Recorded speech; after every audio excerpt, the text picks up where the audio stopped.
प्रिय विद्यार्थियों, देखिए अलंकार जब हम पढ़ते हैं तो अलंकार का थोड़ा सा पहले हमें परिचय पढ़ना होगा। उसके पश्चात हम ये पढ़ेंगे कि आपके पाठ्यक्रम में कौन कौन से जो 8 अलंकार है उन 8 अलंकारों का बहुत ही अच्छा और सारगर्भित जो अध्ययन है वो हम आज करेंगे। तो आप जुड़े रहिए इससे।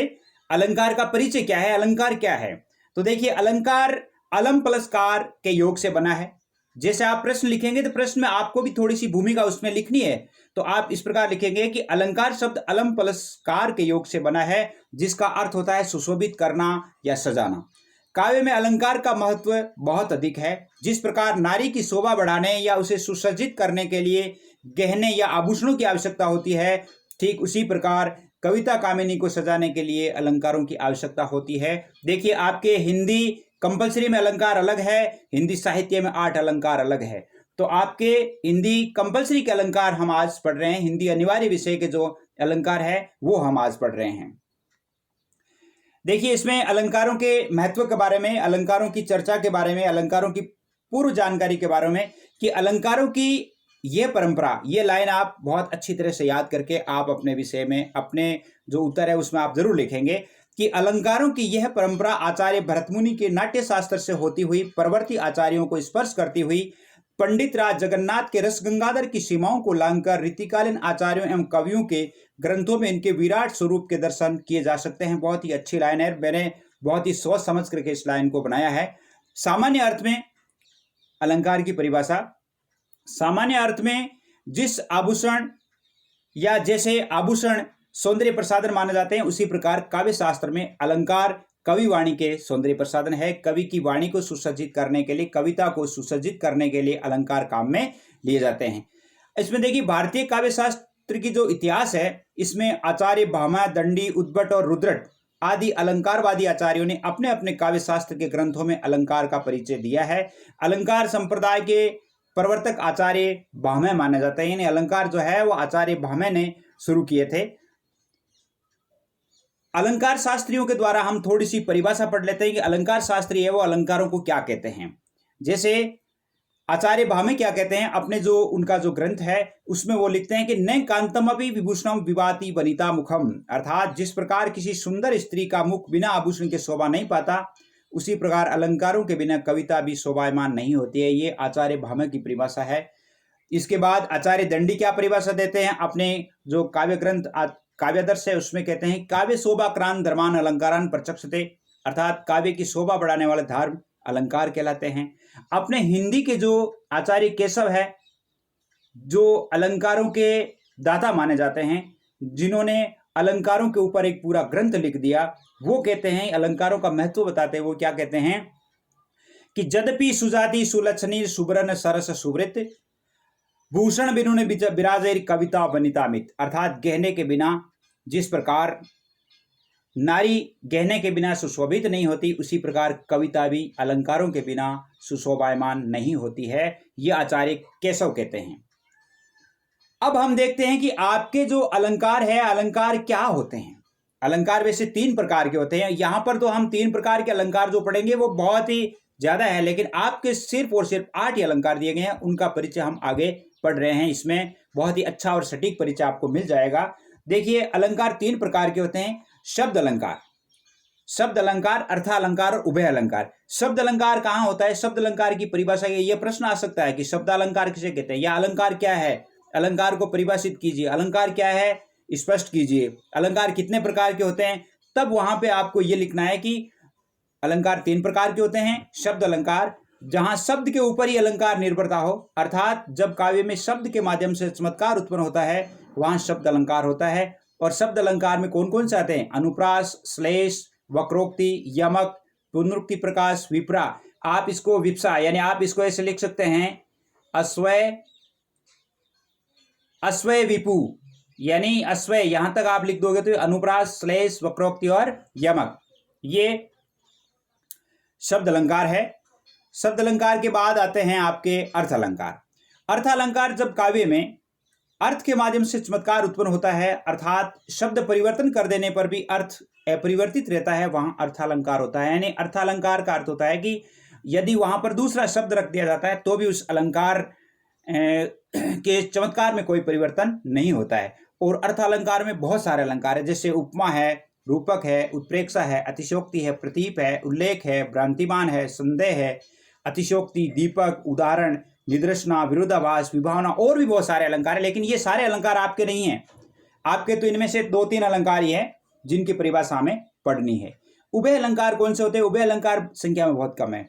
अब उभय अलंकार की परिभाषा क्या? उभय अलंकार क्या है? जब अलंकार की स्थिति शब्द और अर्थ दोनों पर आश्रित होती है, अर्थात किसी एक का भी परिवर्तन कर देने से अलंकारता समाप्त हो जाती है। अर्थात शब्द भी और अर्थ भी, शब्द और अर्थ दोनों से जब काव्य में चमत्कार उत्पन्न होता है तो वहां उभय अलंकार होता है। और उभय अलंकार में जैसे संसृष्टि अलंकार है, संकर अलंकार है, संदेह अलंकार है, ये सारे अलंकार है वो आपके कोर्स में नहीं है, लेकिन जब आपको परिचय देना होता है तब वहां इसमें लिखना जरूरी होता है। जैसे मान लो हिंदी साहित्य के कई विद्यार्थी हैं, तो हिंदी साहित्य के विद्यार्थियों के लिए बहुत ही आवश्यक ज्ञान है ये। अब हम देखते हैं कि कक्षा 12th में आपके कौन कौन से अलंकार हैं। आपके पाठ्यक्रम में देखिए अनुप्रास है, उपमा है, श्लेष है, यमक है, रूपक है, उत्प्रेक्षा है, उदाहरण अलंकार है, विरोधाभास अलंकार है। ये आपके पाठ्यक्रम में है, यानी हिंदी जो कंपलसरी है 12th की हिंदी कंपलसरी, उसमें आपके ये 8 अलंकार दिए हुए हैं। हिंदी साहित्य में 8 अलंकार अलग है। हिंदी साहित्य के अलंकारों का भी वीडियो आपके अपलोड किया गया है, जो आप इस चैनल पर विजिट करके और देख सकते हैं। आप इसके जो डिस्क्रिप्शन है उसमें भी आप बहुत सारे वीडियोस का अध्ययन कर सकते हैं। डिस्क्रिप्शन में, हर वीडियो में डिस्क्रिप्शन में आपको दिया हुआ है। इसमें देखिए सबसे पहले अपन देखते हैं कि अनुप्रास अलंकार क्या है। अनुप्रास एक ही वर्ण का बार बार प्रयोग हो, वहां अनुप्रास अलंकार होता है। एक ही वर्ण यानी एक ही जो अक्षर है, जैसे क है, पे है, इनमें से कोई भी, यानी क से लेकर के क्षत्रिय तक, इनमें से किसी भी वर्ण का बार बार प्रयोग होता है तो वहां पर अनुप्रास अलंकार होता है। अनुप्रास अलंकार तो लगभग काव्य में मिल ही जाता है। जैसे चारु चंद्र की चंचल किरणें खेल रही थी जलथल में, यहाँ पर चे चे की आवृत्ति हो रही है, इसका अर्थ है कि अनुप्रास अलंकार इसमें है। अब अनुप्रास अलंकार होते हैं वो 5 प्रकार के होते हैं। अनुप्रास अलंकार भी 5 प्रकार के होते हैं। इनको ध्यान से पढ़ना, ध्यान से देखना, बहुत ही अच्छा नॉलेज इसमें दिया हुआ है कि छेकानुप्रास, वृत्यानुप्रास, श्रुत्यानुप्रास, अंत्यानुप्रास, लाटानुप्रास, ये 5 प्रकार है इसके अनुप्रास अलंकार के। और छेकानुप्रास क्या है? देखिए छेकानुप्रास जहां एक या अनेक वर्णों की एक ही बार आवृत्ति, अर्थात वो अक्षर है वो 2 बार आए, जैसे के 2 बार आ गया, आवृत्ति का अर्थ है कि ये अक्षर 2 बार आ गया, एक ही बार आवृत्ति होती है तो वहां छेकानुप्रास अलंकार होता है। जैसे राधा की वर वन वे की आवृत्ति 2 बार हो गई, इसका अर्थ है कि यहां पर छेकानुप्रास है। राधा के वर वन सुनी चिनी चकित सुभाय, दाख दुखी मिसरी मुरी राधा रही सुधा रही सकुचाय, यानी इसमें वे की ध्वनि हो रही है, वे जो है वो आवृत्ति हो रही है, 2 बार हो गई, इसका अर्थ है कि इसमें छेकानुप्रास है। छेकानुप्रास में एक ही वर्ण की 2 बार आवृत्ति होती है, एक ही बार आवृत्ति होती है। देखिए वृत्यानुप्रास क्या है? वृत्य का अर्थ होता है वृत्ति, और वृत्ति आप जब आप साहित्य में पढ़ेंगे तो साहित्य में आपको वृत्तियों भी पढ़ने को मिलेगी। मैं थोड़ा सा संक्षेप में आपको बता देता हूं कि वृत्तियां क्या होती है। यानी जहां एक या अनेक वर्णों की आवृत्ति अनेक बार होती है।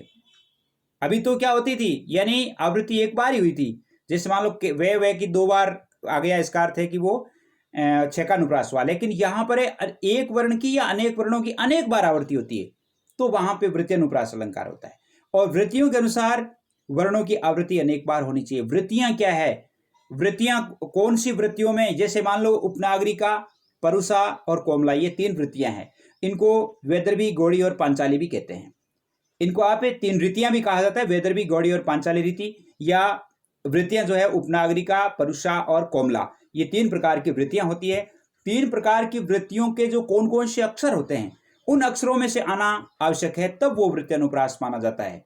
जैसे उपनागरिका में कौन कौन से वर्ण आते हैं? देखिए मधुर वर्णों वाली होती है, इसमें क च त प, यानी के वर्ग, च वर्ग, ते वर्ग और पे वर्ग, ये 4 वर्ग है, वर्णमाला के अक्षर है, इनका उपनागरिका वृत्ति में होता है।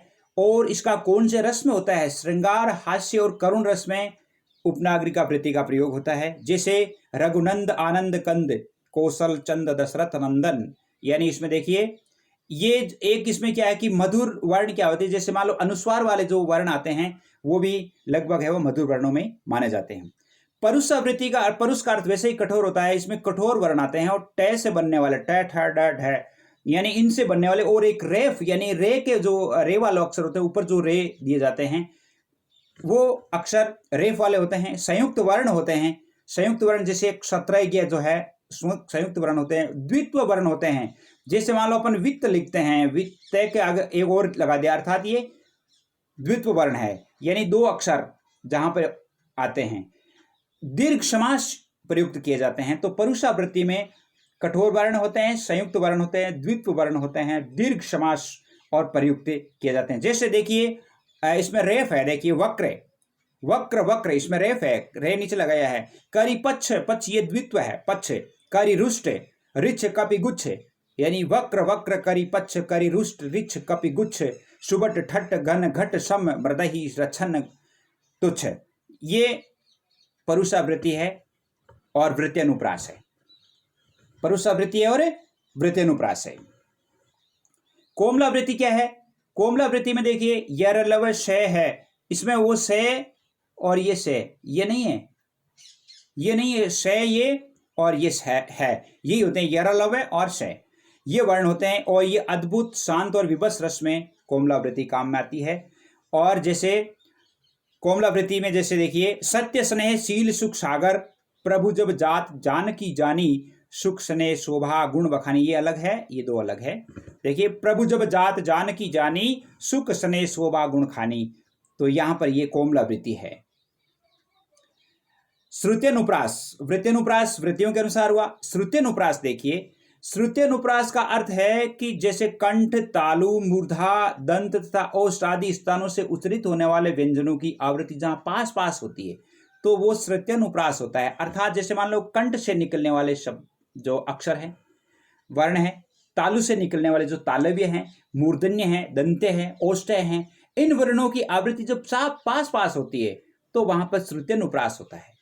अर्थात जैसे कंठ से निकलने वाले जैसे क ख ग है, इनकी जैसे ये वर्ण पास पास में आते हैं, क आ गया, ख आ गया, ये पास पास आते हैं। या तालव्य जो है तालु से निकलने वाले जैसे चे वर्ग वाले होते हैं, मूर्धन्य जो है टे वाले होते हैं, दंत्य जो है जैसे तय वर्ग वाला होता है, ओष्ठ जो पे वर्ग वाले होते हैं। ये अक्षर जब पास पास में आते हैं तो वहां श्रुत्यनुप्रास होता है। देखिए और एक बात इसकी आप ध्यान रखेंगे, यह अनुप्रास सहृदय काव्य रसिकों के कानों को सुनने में अत्यंत प्रिय लगता है, इसलिए इसे श्रुत्यनुप्रास भी कहते हैं। श्रुत्यनुप्रास कहने का अर्थ एक और भी है कि ये कानों को अच्छा लगता है, कर्ण प्रिय ध्वनि होती है, इसलिए इसे श्रुत्यनुप्रास कहते हैं। यानी तुलसीदास सोहत निस दिन देखत तुम्हारी निठुराई, अर्थात यहाँ पर जैसे देखिए इसमें तय वर्ग वाले भी हैं और शेष वाले हैं, अर्थात जो दंत्य हैं वो पास पास में है, इसलिए यहाँ पर श्रुत्यनुप्रास है।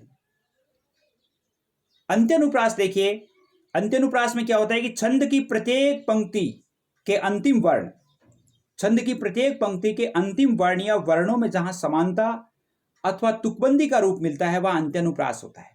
छंद की प्रत्येक पंक्ति के अंतिम वर्ण देखिए ये थी, कहानी, रानी, अंतिम वर्ण या वर्णों में जहां समानता अथवा तुकबंदी का रूप मिलता है तो वहां अंत्यानुप्रास होता है। तो ये आप देख सकते हैं कि अंत्यानुप्रास कहाँ होना चाहिए। जैसे बुंदेले हर बोलो की मुंह हमने सुनी, कहानी थी खूब लड़ी मर्दानी, वह तो झांसी वाली रानी थी, कहानी थी रानी थी, अर्थात इसमें अंत्यानुप्रास है। लाटानुप्रास, ये लाट देश में बोला जाता था इसलिए इसे लाटानुप्रास कहा गया, जहां वर्णों अथवा शब्दों की आवृत्ति अथवा पुनरुक्ति बार बार तो होती है किंतु उस उक्ति के कारण तात्पर्य में भिन्नता अथवा भेद भी आ जाता है। अर्थात जब एक ही लाइन को हम एक बार दूसरी बार जब हम पढ़ते हैं तो हमारी जो टून होती है, हमारे जो बोलने का जो वोकल यंत्र है उसमें थोड़ा जोर दे करके या थोड़ा हल्के से जब बोला जाता है तो वहां पर लाटानुप्रास होता है। अर्थात वहां पर किसी शब्द में जोर दे करके बोला जाता है, बलाघात के माध्यम से बोला जाता है, तो वहां पर लाटानुप्रास होता है। जैसे देखिए, हे उत्तरा के धन रहो तुम उत्तरा के पास ही, हे उत्तरा के धन रहो तुम उत्तरा के पास ही। जैसे उत्तरा जो शब्द हैं इनमें हालांकि अर्थ अलग अलग हैं इनके, इसलिए यहां पर लाटानुप्रास है। ओरन को जांचे कहां जो जांचो शिवराज, ओरन को जांचे कहां नहीं जांचो शिवराज, यहाँ पर शिवराज युवराज जो शब्द है यहाँ पर अर्थ है कि यहाँ पर लाटानुप्रास है, यानी दूसरी लाइन जो है वो अलग बलाघात से बोली जाती है, पहली लाइन है वो अलग बलाघात से बोली जाती है। अब आपके दूसरा अलंकार है वो आपके हैं यमक अलंकार। यमक वैसे आप 10वीं क्लास से पढ़ते आ रहे हैं। यमक का अर्थ होता है दो। जब एक शब्द एक से अधिक बार आए और उसका अर्थ भिन्न भिन्न हो, एक शब्द 2 बार आ जाए और उसका अर्थ भिन्न भिन्न हो, तो यमक अलंकार होता है। इस अलंकार में एक ही आकार वाले वर्ण समूह अर्थात शब्दों का श्रवण कम से कम 2 बार होना आवश्यक है। जैसे सार्थक और निरर्थक शब्दों की आवृत्ति हो सकती है, जैसे कनक कनकते स्वगुना मादकता अधिकार, या खारे बोराए जग वा पाए बोराए, या खाए बोराए जग वा पाए बोराए। कनक और कनक यहाँ पर दोनों है, वो अर्थ अलग अलग हैं। एक कनक का अर्थ होता है धतूरा और एक कनक का अर्थ होता है सोना। यानी सोना हमारे पास में होता है तो ये आदमी पागल हो जाता है, और धतूरे को खाने पर आदमी में पागलपन आता है। देखिए एक और आपका यमक का उदाहरण आपने पढ़ा होगा, जैसे शिवाजी का शौर्य, और उसमें भूषण का जो काव्य है वो आपके पुस्तक में है।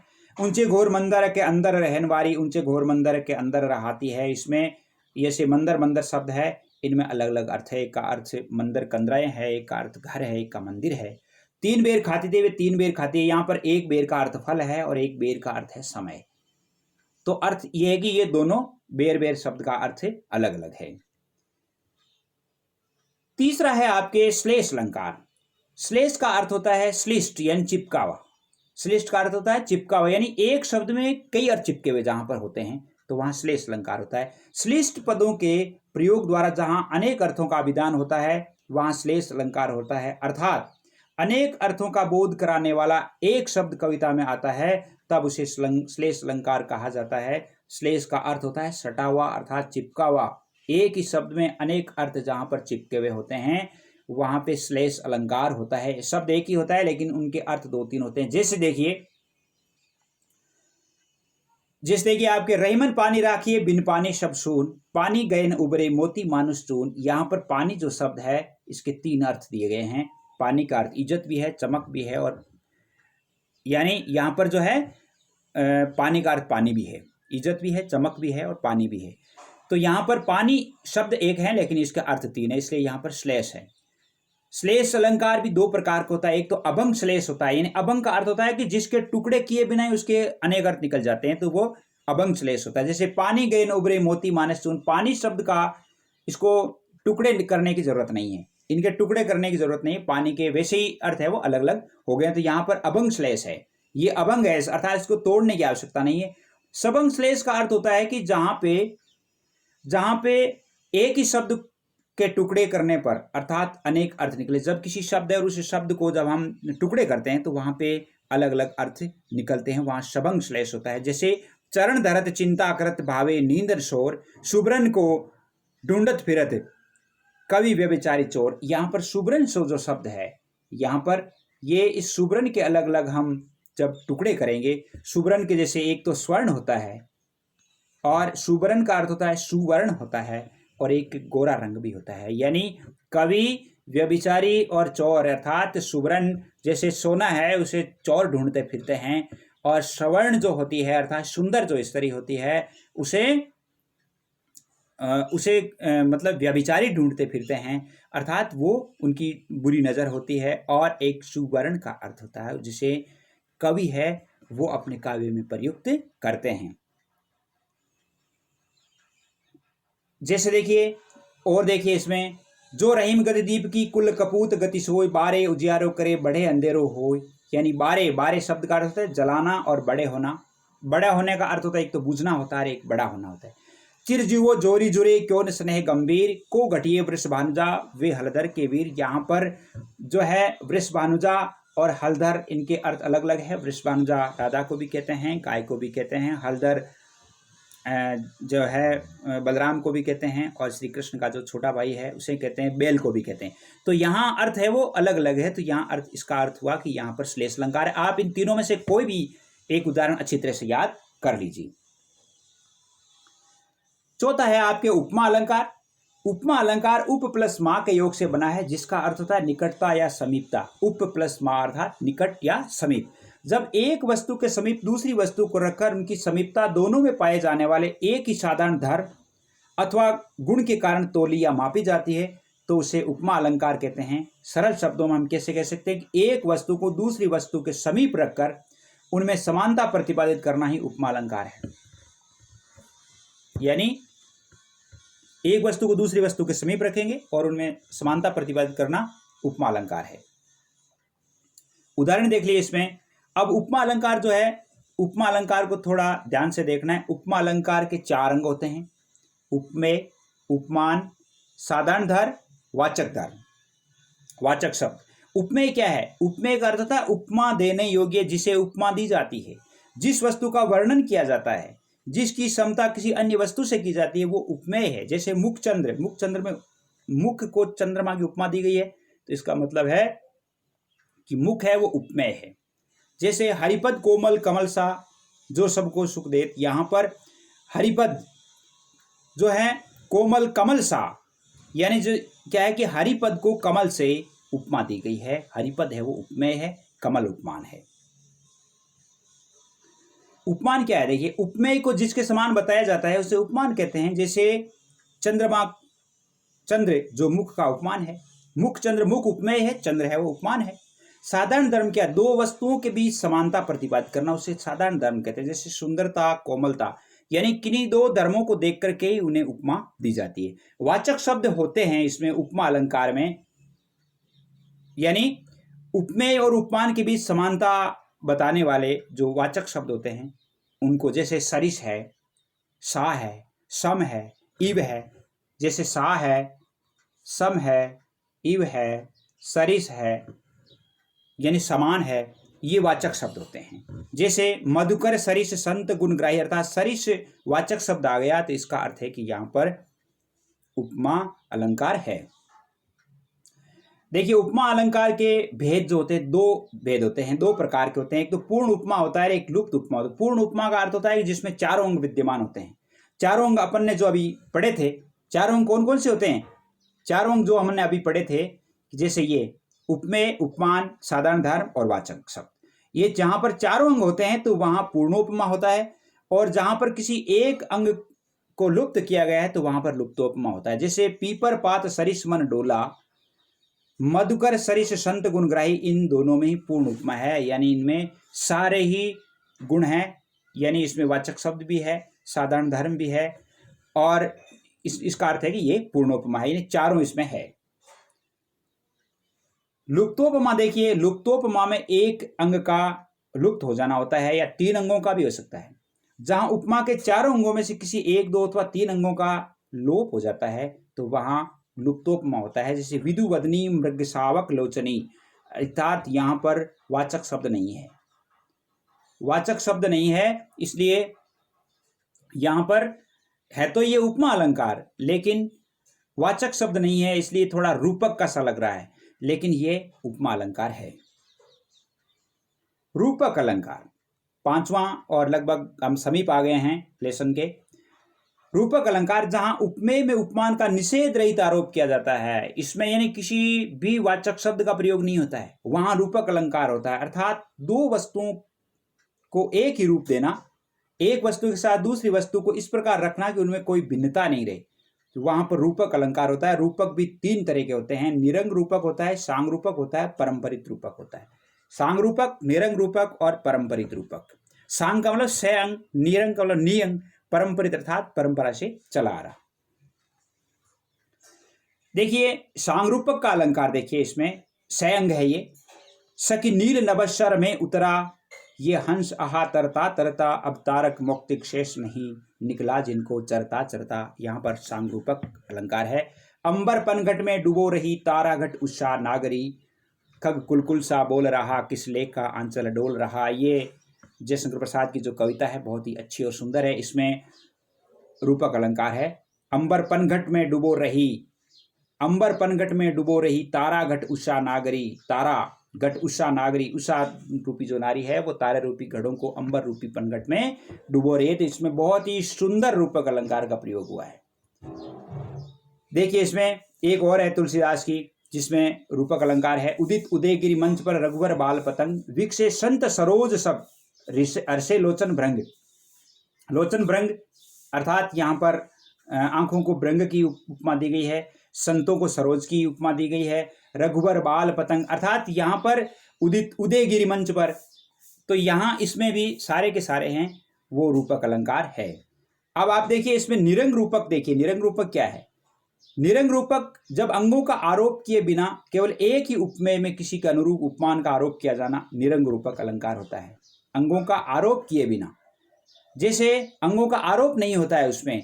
अवदेश के बालक चारि सदा तुलसी मन मंदिर में बिहरे। अवदेश के बालक चारि सदा तुलसी मन मंदिर, मन रूपी मंदिर, अर्थात यहाँ पर निरंग रूपक है। चरण कमल बंदो हरिराई, चरण रूपी कमल। प्रिय पति मेरा प्राण प्यारा कहाँ है, दुख जल निधि। डूबी का सहारा कहाँ है, दुख जल निधि, यहाँ पर निरंग रूपक है। अब आपके देखिए परंपरित रूपक। परंपरित रूपक का अर्थ है जहां एक आरोप दूसरे आरोप का कारण हो। एक आरोप दूसरे आरोप का कारण, अर्थात एक रूपक के द्वारा दूसरे रूपक की पुष्टि हो, वहां पर परंपरित रूपक होता है। जैसे राम कथा सुंदर करतारी, संशय विहग उड़ावन हारी। ये दोनों अलग है। संशय विहग राम कथा, राम कथा सुंदर कथा, राम की जो कथा है वो एक सुंदर ताली है जो संशय रूपी अर्थात भ्रम रूपी पक्षी को उड़ाने का काम करती है। तो यहां पर परंपरित रूपक है।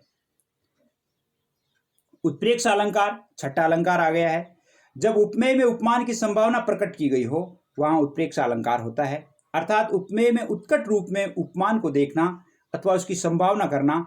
जैसे उत्प्रेक्षा अलंकार का आप उदाहरण एक ही दे सकते हैं कि सोहत ओडे पीतपट श्याम सलोने गात, मनो नीलमणि सेल पर आतप प्रयो प्रभात। यानी यहाँ पर इसमें उत्प्रेक्षा में वाचक शब्द होते हैं, जैसे मानहु, जानहु, जानो, मानो, मनो, इव।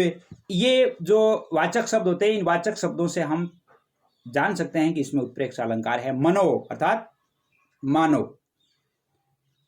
उत्प्रेक्षा अलंकार में देखिए तीन प्रकार के होते हैं उत्प्रेक्षा अलंकार, वस्तु उत्प्रेक्षा, हेतु उत्प्रेक्षा, फलोत्प्रेक्षा। वस्तु उत्प्रेक्षा क्या है, जहां एक वस्तु दूसरी वस्तु की संभावना की जाती है वहां वस्तु उत्प्रेक्षा अलंकार होता है। जैसे नील परिधान बीच सुकुमार, खुल रहा मृदुल अधखुला अंग, खिला हो जो बिजली का फूल, मेघवन बीच गुलाबी रंग। यहाँ इसमें वस्तु उत्प्रेक्षा है। हेतु उत्प्रेक्षा का अर्थ होता है जहां पर अहेतु में हेतु की संभावना की जाती है, अर्थात कारण नहीं है फिर भी वहां पर कारण मान लिया जाता है। कारण नहीं है फिर भी वहां कारण मान लिया जाता है। जैसे बाल लाल बिंदी ललन, अखत रहे विराज, इंदु कला कुंज में बसी, मनो राहु भय भाज। अर्थात यहाँ पर जो है इसमें मनो शब्द भी आया हुआ है। तो यहाँ पर हेतु उत्प्रेक्षा, अर्थात यहाँ पर हेतु बन नहीं रहा है। इंदु कला कुंज में बसी, अर्थात यहाँ पर राहु भय भाज, अर्थात राहु का भागना यहाँ पर कोई माना गया है, यहाँ पर माना जा रहा है, वास्तव में कोई राहु भाग नहीं रहा है। फलोत्प्रेक्षा देखिए जहां पर असिद्धि में सिद्धि की संभावना की जाती है, अर्थात अफल में फल की संभावना की जाती है, वहां पर फलोत्प्रेक्षा होता है। जैसे रोज नहात है निरधि में शशि, तो मुख की समता लहिबे को। अर्थात कवि ने कहा है कि जो चंद्रमा है वो हमेशा समुद्र में इसलिए नहाता है, अर्थात समुद्र में इसलिए नहाता है ताकि वह आपके मुख की तरह सुंदर हो सके। यहाँ फलोत्प्रेक्षा है। विकसी प्रात ये में जलज ये, सरजल में छवि दे, पूजत बानु ही मन हुई, ये सियमुख क्षमता है, अर्थात जो सीता की मुख की क्षमता है उसके समान इनकी क्षमता नहीं की जा सकती, इनको समानता नहीं दिया जा सकता। विरोधाभास अलंकार देखिए जहां दो वस्तुओं में कोई विरोध नहीं है, वस्तुओं में कोई विरोध नहीं है फिर भी उनमें विरोध की सी प्रतीति होती है, वहां विरोधाभास अलंकार होता है। विरोधाभास का अर्थ है कि जहां पर विरोध नहीं होता है फिर भी उनमें विरोध सा लगता है। और ये विरोध क्या होता है, शब्द पर आश्रित होता है और शब्द का अर्थ की जानकारी होते ही वो विरोध हट जाता है। जैसे देखिए तंत्री नाद कवित रस सरस राग रतिरंग, अन बूढ़े बूढ़े तरे जे बूढ़े सब अंग। तंत्री है अर्थात जैसे विद्या है, काव्य है, और जैसे राग है, रति है, अर्थात इनमें जो व्यक्ति नहीं डूबता है वह डूब जाता है और जो डूब जाता है वो तर जाता है। अर्थात हम कहने का अर्थ है कि समर्पित भाव से यदि हम कोई भी काम करते हैं तो उस काम में हमें सफलता मिलती है। यहाँ पर विरोधाभास है, यानी विरोध दर्शता है, दिखाई देता है, लेकिन यहाँ पर विरोध वास्तव में है नहीं। जैसे देखिए या अनुरागी चित्त की गति समझे नहीं कोई, ज्यों ज्यों बूढ़े श्याम रंग त्यों त्यों उज्जवल हो। अर्थात ज्यों ज्यों हम श्री कृष्ण में समाते हैं त्यों त्यों हम उज्जवल होते जाते हैं। सुलगा अनुराग का आग वहां, जल से भरपूर तड़ाग जहां। सुलगा अनुराग का आग वहां, जल से भरपूर तड़ाग जहां। अर्थात अनुराग का जो आग है वहीं सुलगता है जहां पर प्रेम रूपी जल है, वो प्रेम रूपी सरोवर होता है। तो इसमें भी विरोधाभास है। आठवां और अंतिम आपके देखिए उदाहरण अलंकार, जहां उपमेय वाक्य के रूप में कोई बात कही जाती है, दूसरे उपमान वाक्य द्वारा उसकी समानता का भाव दिखलाने के लिए उसी से मिलता जुलता ऐसा उदाहरण दिया जाता है जिससे वह पूर्णतः स्पष्ट और प्रमाणित हो सके, वहां उदाहरण अलंकार होता है। इस अलंकार में जैसे जिमी, जैसे, इव, यथा आदि वाचक शब्दों का प्रयोग होना आवश्यक है, क्योंकि उन्हीं के द्वारा उदाहरण दिया जाकर उपमेय वाक्य को पूर्णतः स्पष्ट किया जाता है। तो यह हुआ उदाहरण अलंकार, जहां पर उपमेय वाक्य के रूप में एक बात कही जाती है और उपमान के रूप में दूसरा है, वो समानता दिखलाने के लिए एक दूसरा मिलता जुलता उदाहरण दिया जाता है। उदाहरण अलंकार में देखिए, नीकी पे फीकी लगे बिन अवसर की बात, जैसे बरनत युद्ध में नहीं श्रृंगार सुहात। अर्थात यहां पर जैसे वाचक शब्द आ गया।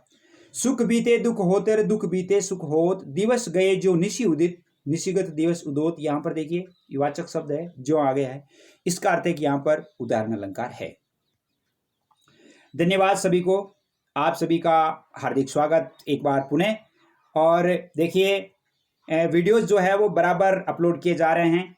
दो जो आपको व्हाट्सएप नंबर दिए गए हैं, दोनों पे आप किसी पर भी अपनी शंका, जैसे कल ही एक विद्यार्थी ने मेरे पास अपनी जो समस्या यानी अपन ने जो पढ़ा था कल पद परिचय से संबंधित कुछ वाक्य उन्होंने भेजे कि मुझे सर इसका सॉल्यूशन बताइए, तो मैंने बखूबी बताया और वे विद्यार्थी संतुष्ट भी हुआ। 9694732835 पर आप संपर्क भी कर सकते हैं। और ये इनके माध्यम से यानी अधिक से अधिक जब आप जुड़ जाएंगे, यानी बहुत सारे विद्यार्थी जब हो जाएंगे, तो हम एक लाइव कक्षा का आयोजन करेंगे। तब आप देखना कि वास्तव में हिंदी, अंग्रेजी, राजनीति विज्ञान इन विषयों का अध्ययन कैसे होता है।